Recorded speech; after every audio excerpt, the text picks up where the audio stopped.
কেন এই দ্বিধা দ্বন্দ্বের মধ্যে দোলাচ্ছেন মানুষের হৃদয়কে? পেন্ডুলামের মধ্যে ডিসেম্বর না জুন এর মধ্যে দোল খাচ্ছে কেন? এটা সুস্পষ্ট করুন, এটা কথা বলতেই পারে। আর আমরা যেটা বলতে চাই যে 60 লক্ষ মামলা, আমি জানি না যে আমাদের মামলা প্রত্যাহার হয়েছে কিনা। প্রায় উকিল খবর দেয় কালকে কিন্তু আসবেন, আজকে একটা মামলা উঠতে পারে। কেন আজকে আমাদেরকে দিনের পর দিন, মাসের পর মাস কোর্টের বারান্দায় আমাদেরকে লেফট রাইট করতে হয়েছে, আমাদেরকে কুইক মার্চ করে করে হাঁটাহাঁটি করতে হচ্ছে, নির্মমভাবে আমাদেরকে এজলাসের মধ্যে দাঁড় করে রেখেছে। ম্যাজিস্ট্রেট যে আমার ছোট ভাইয়ের চেয়ে ছোট ভাই, তার কি নির্মম নিষ্ঠুরতা! সে আমাদেরকে, যদি আমরা বেঞ্চে বসি, সে ধমক দিয়ে বলতো যে কাঠগোড়ায় বসাও। আমরা কেউ মার্ডার করে, আমরা কেউ কোনো ধরনের সামাজিক অপরাধ করে আদালতের কাঠগোড়ায় দাঁড়ায়নি। ব্রিটিশ আমলেও দেখেছি রাজনীতিবিদদেরকে একটা সম্মান দেখাতে, সেই সম্মানটুকু শেখ হাসিনার আদালতের বিচারকরা সেটা করেনি। আমাদের জোর করে, জবরদস্তি করে, পুলিশকে দিয়ে আমাদেরকে কাঠগোড়ানোর মতো দাঁড় করিয়ে যত ধরনের অপমান, যত ধরনের লাঞ্ছনা গঞ্জনা করার দরকার সেটা করেছে।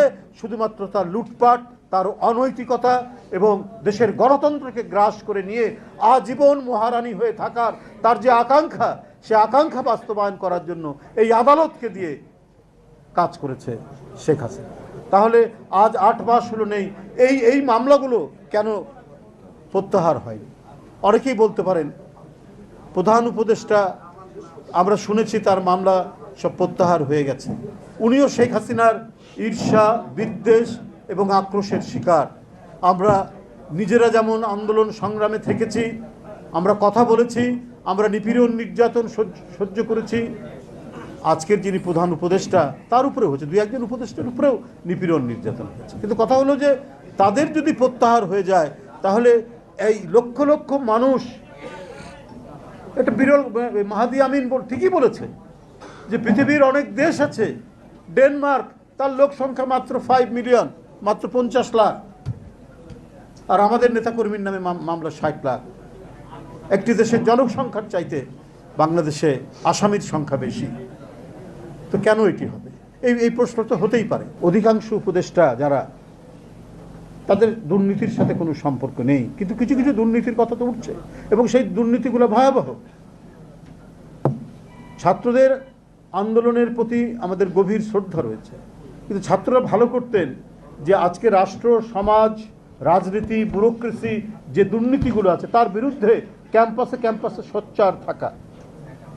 কারণ অনেক অনাচার ঘটে গেছে এই রাষ্ট্রের মধ্যে, সেটাকে ঠিক করার জন্য তাদের কণ্ঠের শক্তিটাকে আরো তীব্র করা দরকার ছিল। এবং তারা যখন ক্ষমতার অংশীভাগ করছেন, ক্ষমতার অংশ নিচ্ছেন, তখন তাদের আরো সতর্ক থাকার কথা ছিল। কেন তাদের এপিএস এর নামে শত কোটি টাকা দুর্নীতির অভিযোগ আসবে? কেন তারা বদলি বাণিজ্যের বিষয়ে তাদের অভিযোগ উঠবে?